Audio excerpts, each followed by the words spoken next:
Okay, kamusta po kayo lahat? Doc Willie, Doc Lisa. Guest natin, napakagaling na rheumatologist. Yan ang gusto nyo. Specialista sa rayuma, nag-train sa PGH. Opo. Okay, si Doktora Maria Vini Mina. Opo. Doktora, Good afternoon. yes, ang topic natin ngayon, gout. Kasi gusto nila gout. Opo. At maraming maling akala sa gout. Marami nakikinig ngayon, kala nila may gout, wala pala. O baka may konti, kala nila hindi gout pala. Okay. Yes, Doktora. Ganito, marami po kasi yung klase ng rayuma. Kaya lang, sa Tagalog kasi, isa lang yung term na rayuma, di ba? So sa Ingles, marami yan. Arthritis, rheumatism. Pero ang pinaka-importante, ito po ba ay may pamamaga? So ano ba yung pamamaga? Yung masakit pag hinawakan, namumula o madalas mainit. Okay? So, laging ang naging konsepto natin, pag may masakit, may namaga, laging sasabihin, baka may gout ka. So, una sa lahat, ito pong tingnan natin. Ang gout, hindi po yan parate sa lahat ng tao. Una sa lahat, mas common. Tingnan po muna natin kung saan siya mas common. Mas common sa mga lalaki. Ang gout. Ang gout, opo. Mas common din siya sa mga edad na sabihin na natin hindi po napakabata, no? Sinasabi ko lang mas common. 40s. Yes, sir. Mga ganon. Mga 40s to 50s na lalaki. So, yun ang una nating iisipin. So, wag naman matakot yung mga batang babae na biglang sumakit ang kamay, bigla niyong inisip na may gout na kayo. So, pag 20, 30 years old, Wag na muna, baka hindi. wag na muna yon ang Hindi mo, isipin tingin natin. mo hindi. Opo. Normally, ano meron sila? Usually, baka mamaya napagod lang kayo o may ibang topic yun na ano ba itong rayuma na to. Na mas Anong mga common. joints yun, Doktora Okay. Vini? So, madalas po ito kasi- muna yung sa kabataan na hindi gout. Kasi ang mahirap dun sa mga kabataan na hindi gout, baka meron kayong ibang tinatawag na connective tissue disease or rheumatoid arthritis, lalo na... Yun ang mas common. Yes, sir. Lalo Rheumatoid arthritis, Baka lang. lupus, Baka, mga di ba? ganon. Lalo na, sir, itong importante. Mm. Ito bang pamamaga ng kamay nito ay paulit-ulit at minsan matagal nang nangyayari. Pinaka magandang panahon na aming sinasabing baka delikado na yan ay mga 6 na linggo. Mga 6 weeks So, or longer. ito yung mga warning signs na hindi lang ordinary nagbuhat na pagod, sumakit. Yes, sir. So, ano At yung mga, saka- ang clues is 6 weeks masakit. Opo, minsan yung iba iniinuman naman nila ng gamot Nakakaban na ako dito. ng pain reliever, pero mainit pa rin. Paano, normally, anong joints to? Kung rheumatoid arthritis, syempre usually kamay. Pag rheumatoid arthritis, Yun. So, dito, yes. At yung matagal. lumalaki. Yes, sir. 6 At weeks. Maga. Sir, ha, pag hinawakan ninyo, ayan, kung titingnan ninyo, ang naaapektuhan pong mga daliri ninyo ay usually yung mga maliliit na daliri ng kamay. At madalas, ayan, papakita ko dito. Ito, kasi yung medical terms, mahirap pa nilang ma-describe sa metacarpal. pakita natin. Yan, at saka yung wrist. Okay po? Dapat mainit Madalas, sir, may mainit. pag rheumatoid arthritis. Yes, sir. Pero yung mga, like yung mga carpal tunnel at yung mga kakabuhat Minsan, lang. sir, talagang nawawala yan kung naipahinga ninyo. At alam ninyong nangyari dahil sa... May ginawa ka. May ginawa kayo. Ang isa pang kailangan tandaan ninyo, kung delikadong arthritis sa mga batang edad, lalo na kung babae, mahirap pong galawin paggising nyo sa umaga. Yun po ang isa na kailangan nyong maalala. Ngayon, kung talaga namang... Bakit masama kung, di ba pag nagkakaedad, talagang matigas sa umaga? Sir, iba kasi yung matigas sa umaga o mahirap. Pag rheumatoid arthritis, lalo sa batang edad, minsan po, 2 oras na, hirap pa kayong galawin. Kapag yung arthritis na osteoarthritis na dala ng edad or napagod kayo, matapos nyong i-stretch ng konti, ayos na po kayo. So, osteoarthritis, So, happy na tayo dapat sa osteoarthritis. Konting galaw-galaw ng back na After masikip. 30 minutes Oo. to less than Pero an pag hour. bata kayo, 2 hours, Ay. masakit pa rin, baka rheumatoid. Sige, magpatingin na po kayo. Oo. At kung 6 na linggo na ito o mas matagal na nararamdaman nyo, huwag nyo nang baliwan. Ayaw rin natin yung rheumatoid arthritis. Pero ang topic natin ngayon, gout. Gout, eh. okay. So, kailan papasok yung gout na mas kinakatakutan So, nila? ganito. Sa totoo lang, hindi naman ganun karami yung nagkaka-rheumatoid arthritis. Kaya lang, dapat aware naman sila Sa gout, konti sa rin. rheumatoid arthritis. Oo. Sir, mas marami ang gout talaga. Marami ang gout talaga. Pero yan ay nangyayari sa mga lalaki. Siguro sabihin na natin above 40. Sa At babae, yung- hindi common? Hindi masyado, sir, sa edad na yan. Ang common dyan, lalo, lalaki, 40 at manginginom. Manginginom? Opo, okay? Di winner tayo dyan. Manginginom po. Paano kung gusto niya ubusin lahat ng alak, tapos hindi daw siya kakain ng munggo? Kasi yung munggo daw nakaka-gout, pero yung alak niya hindi daw So, nakaka-gout. tingnan muna natin kung bakit ba nagkakaroon ng... Ba't nagkakaroon ng gout? Gout, Saka may okay. nagtatanong, paano daw malalaman kung may gout siya? Yun nga. Ganito yan. Ako, pinapakwento ko sa pasyente. Kasi minsan, kailangan ikwento talaga nila. No? Iba-iba ang kwento. Pinakamadalas ganito po ang Kwento drama. ng gout. Okay. Drama ng gout. Yung kahit mga bata pang lalaki, minsan 20 pa lang, 28, 30 years old. May namaga. Sabi sa akin, di Dok, kasi nag-basketball ako eh. Kaya sumakit. Okay. Okay. Pero hindi niya nalaman, 2 or 3 days ago, naku, nag-inuman sir, nag-party eh. So isang case na nainom, ang pulutan pa, syempre. Wow. Puro laman loob, di ba? Wow. Okay. Chicharong bulaklak. Yes, sir. Okay. Sarap. So next time, sasabihin niya sa akin, pero Dok, nawala. Nawala eh. Nawala eh. Anong joints to? Normally. Sir, minsan kahit anong joint, pero ang Kahit anong pinakamadalas po sa Ano Pilipino, ay yung sa paa, yung hinlalaki. Hinlalaki sa paa. Ang Yan ang tawag number natin, 1. yes, first metatarsal. Yung sa ano ninyo, So, paa. pag yan ang sumakit, yung hinlalaki, namumula, halos Hindi gout na yan. nakamalaking tsansa, yan po Ay ay gout. gout. Lalo na kung hindi nyo kinwento na nag-party-party po kayo ng ilang araw. Pero sir, ang magandang kwento kasi ganito, nawala eh. Siyempre bata pa. May mga tao talaga po na yung panunaw, sabihin na lang natin, ganito ang description ko eh. Meron talaga tayong sariling panunaw ng uric acid. Kaya lang, hindi lahat ng tao ganun kadami, sir. Minsan, darating po yung edad na, Ano tong panunaw ng uric acid? ayun, sir, mahabang ano yun. Mga enzymes. Mga enzyme yan eh. So, Oo. siguro, mahirap ng matandaan, di ba? Oo. So, anyway, ang gagawin natin, sir, pag tinanong mo, after 2 to 3 years, sir, nabalik. Pero yung sumpong, matapos niyang uminom, mas matindi na po. Lagi ba sa paa lang? Hindi po. Ano pa ibang Naku, joints? kahit kamay. Kamay. Kahit kamay. Dito. Kahit kamay, elbow, wrist, tuhod. Pwede rin. Pwede rin po. Kailan tayo aabot doon sa lumalabas na Ay, top 5? wag naman sana, sir. Marami yung naglalabasan na, Yes, yung sir. bukol-bukol. Yun nga po. Parang nanganganak na. Yun Ano nga yan? po. Sir, ano na yan? Late na yon? Late stage na Sa yan. PGH, marami. Marami. Kasi di ba may 4 stages yan. Yung una kasi, Sige nga, tumaas lang yung 4 uric. stages of gout. Oo, tumaas Okay. lang yung uric acid, di ba? One is uric acid. Ano tumaas. pa ba? Yung pangalawa, ayun na, nag-flare. Yun na yung dinidescribe ko na. Hindi nila alam na flare na pala yun. Pag pinakwento mo lang, saka kung mo malalaman na meron talagang time na nagsumpong nawala. Kasi nawala. Kaya sir, hindi na nagpatingin. Di ba? So, Happy yun. siya. Oo, kala niya nawala na eh. Ininuman niya ng tubig, nawala na. Di ba? Pangatlo, yun yung stage na tinatawag na intercritical gout. Walang sumpong. Walang sumpong eh. Pero it does not mean po na yung uric acid na mataas, hindi po nagkukos ng Sira sa kidney loob at iba pa. Yes, sir. Yun. Yung 4th stage, yun yung sinasabi niyo po. Meron na siyang tophi.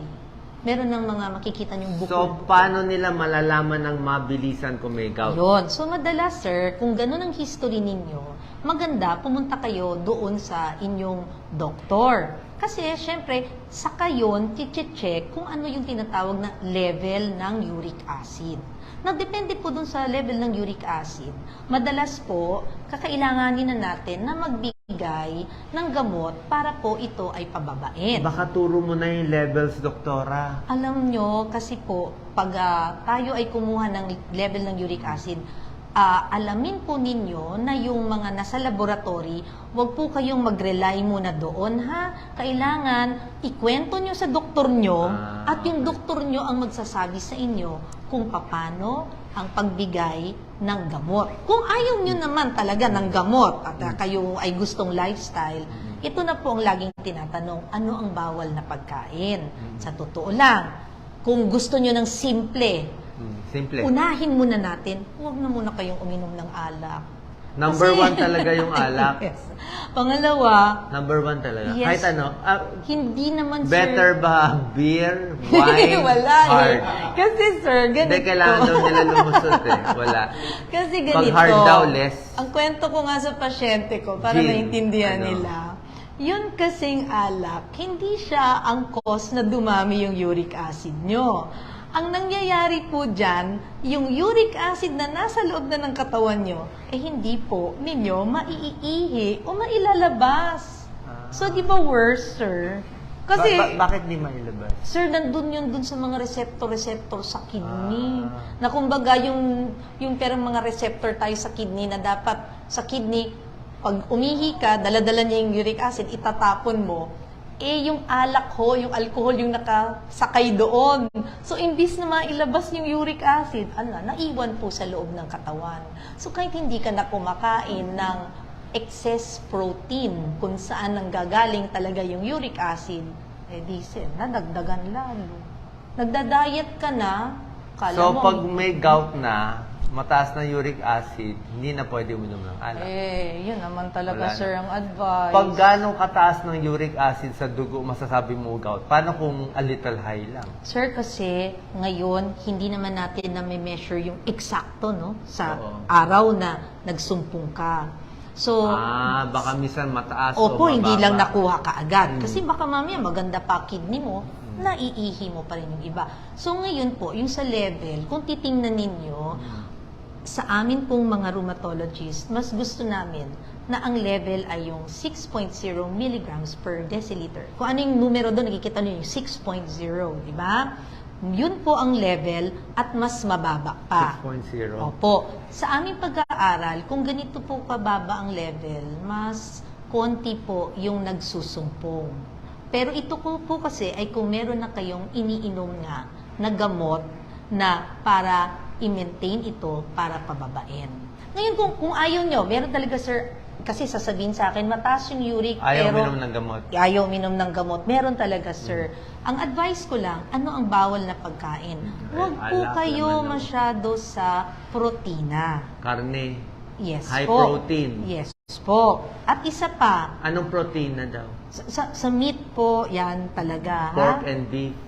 Pork and beef, pwede naman kayo sa chicken. Definitely, pwede sa fish. Pero meron po ako mga pasyente na nagre-react sa totoo lang dun sa parang yung Isda. mapula talaga yung meat ng isda, like tulingan po. Tulingan. Meron. Hindi lahat. Tulingan. Kaya kung bata pa po ang pasyente, mga 30 to 40 years old, hindi po ako masyadong malupit. Ang ginagawa ko, sabihin ko sa kanila, ilista nyo kung ano yung pagkain na parang naramdaman nyo, susumpungin kayo. So medyo practicein mo na. Opo. Ilista nyo. Para wag naman masyadong malungkot ang buhay nyo na hindi kayo kumakain. So yung favorite question nila, mani tsaka monggo. Okay, ganito At yan. tokwa. In moderation. Kasi hindi naman talaga, yun lang ang source natin. Kung ano yung magbe-breakdown na magiging uric acid at maiipon sa katawan. Pag bata-bata pa po, ilista nyo.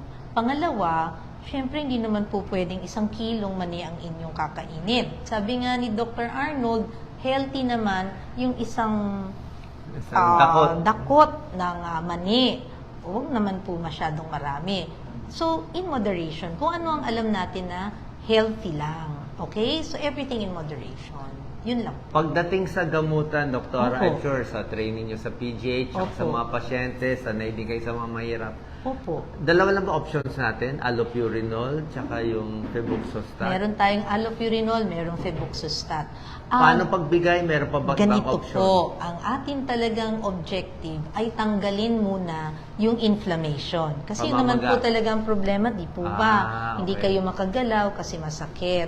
Ang pinakamura naman nating nagagamit na gamot ngayon ay colchicine. Sir, dati Colchicine 3 piso lang eh. Ngayon 4 na piso na po ata. Colchicine, 1 tablet, 3 times a day? Yes po. Ito pa, sir, meron po sigurong, minsan po, may mga instruction, no?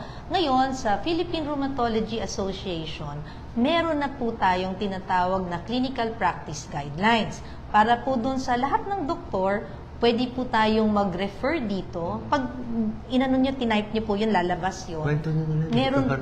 Meron dun eh. So, ang dose dun, kasi Okay, yun dose. sir, sa ibang libro kasi, nakalagay every 2 hours. Hindi na hindi po yun. ha, High hindi na dose po. yan, Hindi na po yung ginagawa, okay? Paano na ngayon? 3 times a day, tama kayo sir. 3 Three times a times a day day. lang. Siguro, kung gusto nyo, every 2 to 3 days na 3 times a day, kung mabawasan ng, mahumupa na yung maga, pwede nyong gawing 2 times a day, and then, i-taper nyo hanggang 1 tablet once a day. Ako, kasi minsan... Maintain mo na 1 tablet once a day? Yes, sir. For how Hanggang, long? sa akin po, kasi minsan, yan ang tanong nila.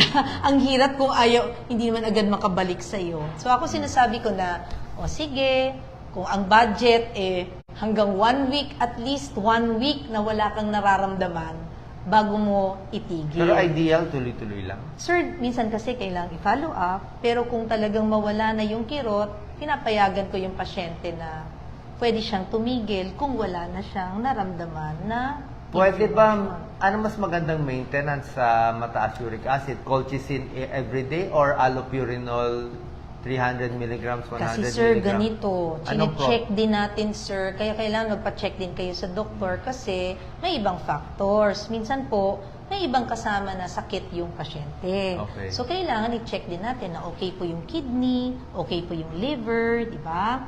Tapos may mga kaso din kasi sir, Paano kung may sira ang kidney and liver? Anong yun. mas bawal Yung mas kidney pwede? kasi, kung talagang dumating sa inyo na may diferensya na sa kidney at ako po, personally, ayoko kasi masyado nang magdagdag nung tinatawag nating non-steroidal, sir. Yung over-the-counter na Ayaw mo na ng mga anti-inflammatory. ibuprofen, Sir, syempre, safe na mefenamic tayo. acid. Tapos minsan, sir, hindi naman kasi agad natatanggal dahil matindi na yung kirot, di ba?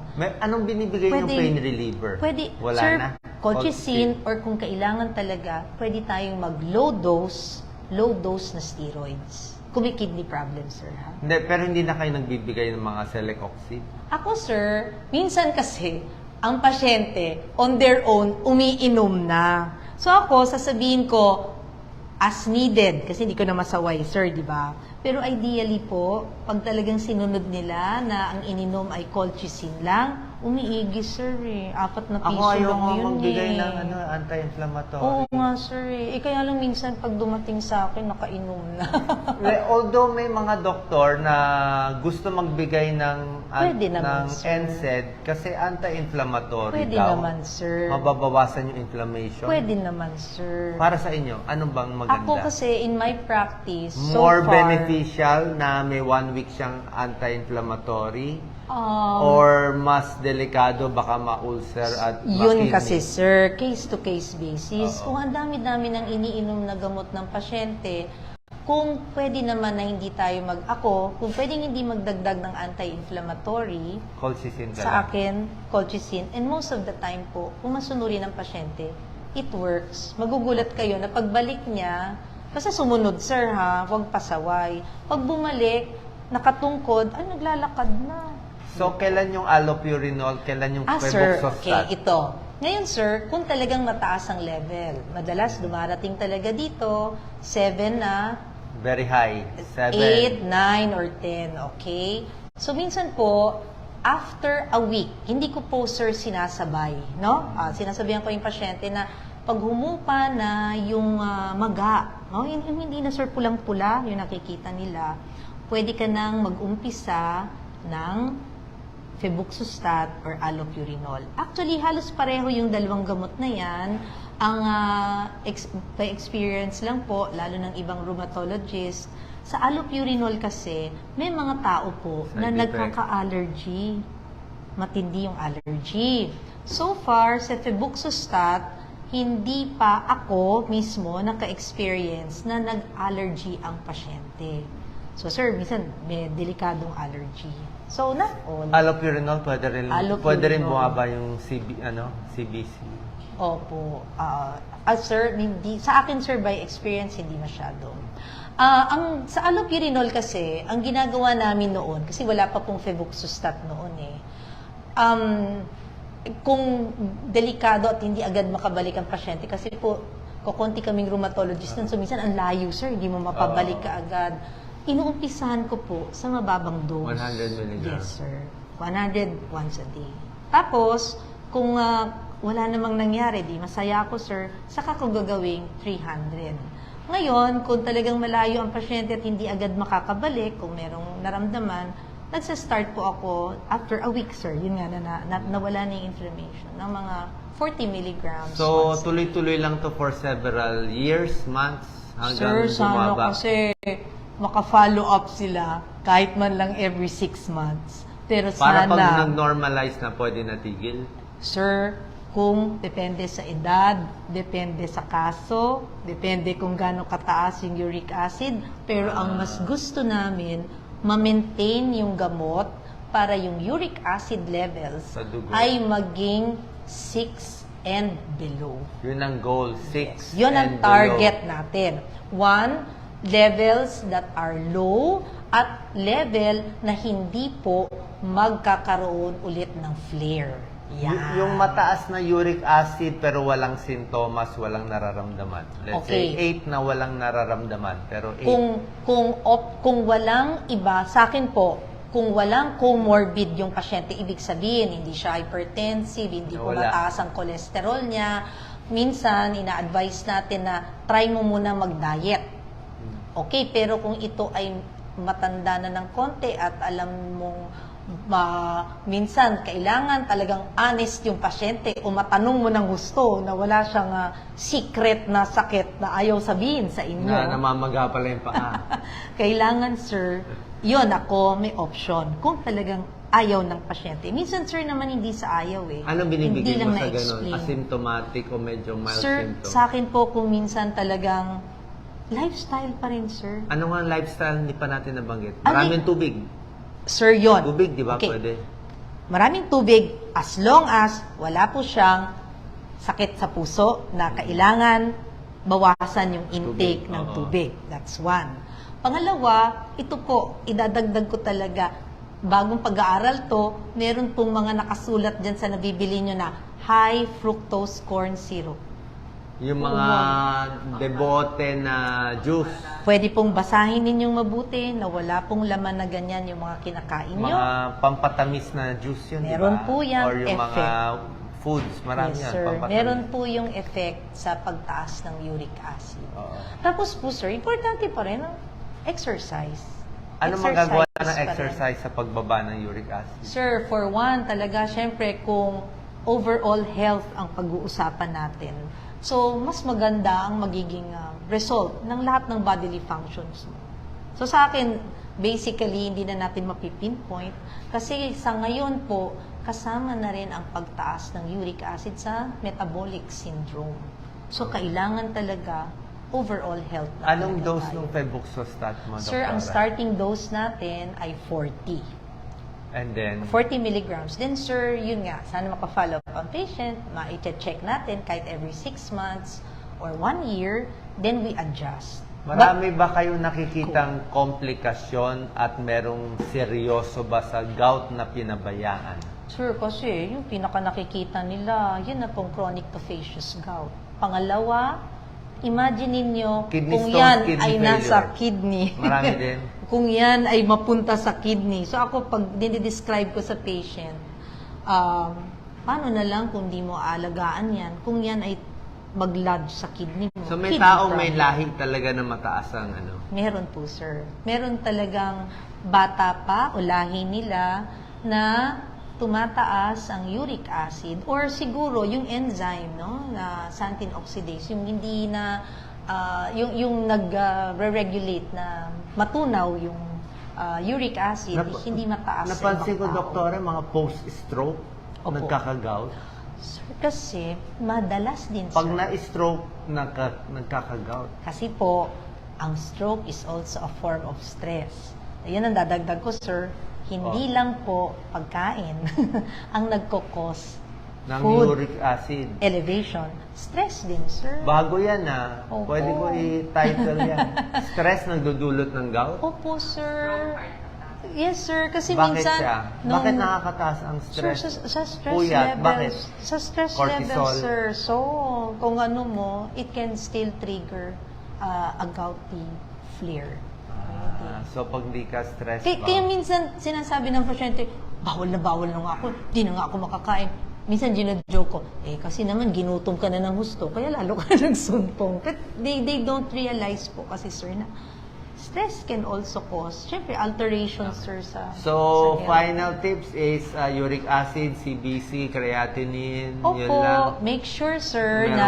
Meron bang special pang itetest? Ako sa akin, simple lang kasi ako kung nanggagamot, Okay. lalo na ang mga pasyente natin kasi nanggagaling sa malalayong lugar, Oo, kung sa minsan, probinsya. at minsan lang talaga makapag-check, tinuturuan ko ng gusto. Una sa lahat, diet. Di ba? Kung makakapag-exercise, sige, siguraduhin ninyo na yung iba ninyong problema. Kung kayo ay hypertensive, kung kayo ay diabetic, kung may doktor na mas malapit doon, siguraduhin ninyo na okay ang blood pressure nyo, okay ang inyong asukal, di ba, na-check nyo. Sa akin, kasama na dyan ang healthy living. Yung pagkain kasi, lagi kong sinasabi sa kanila, alam nyo naman po kung ano yung healthy. So, yun lang, dadagdag ko, yung high fructose corn syrup na lately nasisisi nila. Siyempre, sir, yung alak. Kasi pag alak, kasama ang Soft drinks. pulutan. Alam niyo Solid naman din, ang diba? phosphate, sir, di ba? Kita niyo, panlinis nga ng CR ang soft drinks. Ano na lang sa tingin ninyo? Baka may magalit sa akin dito. Maingat ako sa mga Kaya ako, Okay, alam tama. nyo, di ba? Kung ano ang delikado, sakin, alam nyo naman. Kaya kung Okay. gusto nila, wala tayong magagawa. Pero, Pareho guide na lang naman tayo. sinasabi. Guide Okay, lang tayo. thank you so Okay. much. I think kompleto na yon sa gout. Pa-check sa rheumatologist nila. Opo, kahit po sa ano, Sa other doctors nagle-lecture naman po Oo. kami. Pag napanood ng mga Kailangan ibang lang. specialist to, kaya na nila Opo, gamutin. opo. May lectures kami talaga. May guide naman kami. Minsan lang talaga yung pasyente, maniwala kayo sa doktor nyo. Maniwala kayo, oo. Okay Thank you po so yun. much, Okay? Dr. Bini. Thank you Mina. din po.